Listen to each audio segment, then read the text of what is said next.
palagi at palagi meron tayong gagawin. Amen?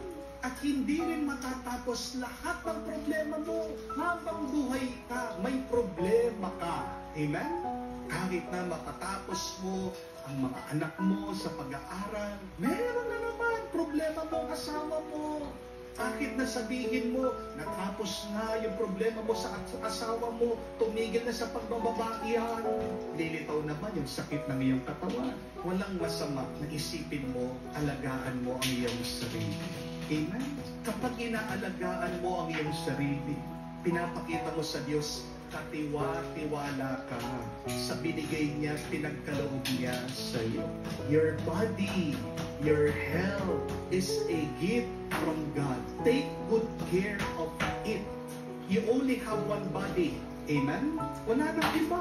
Wala namang replacement part yan eh. Di po ba? So, when you rest, you show to God you are grateful. Alam niyo po kung bakit minsan ang daming namamatay sa pagkain.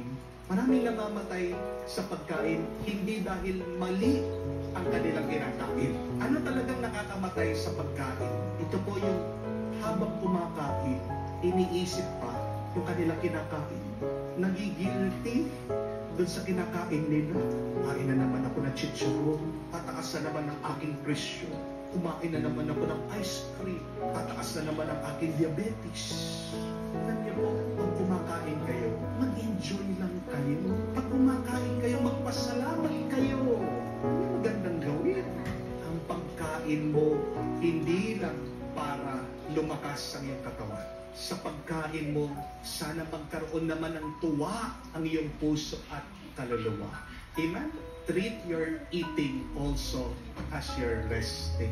Kakaunti na lang yung break mo. Pagkatapos, kumakain ka. Nagtatrabaho ka pa. Kawawa ka. Learn to balance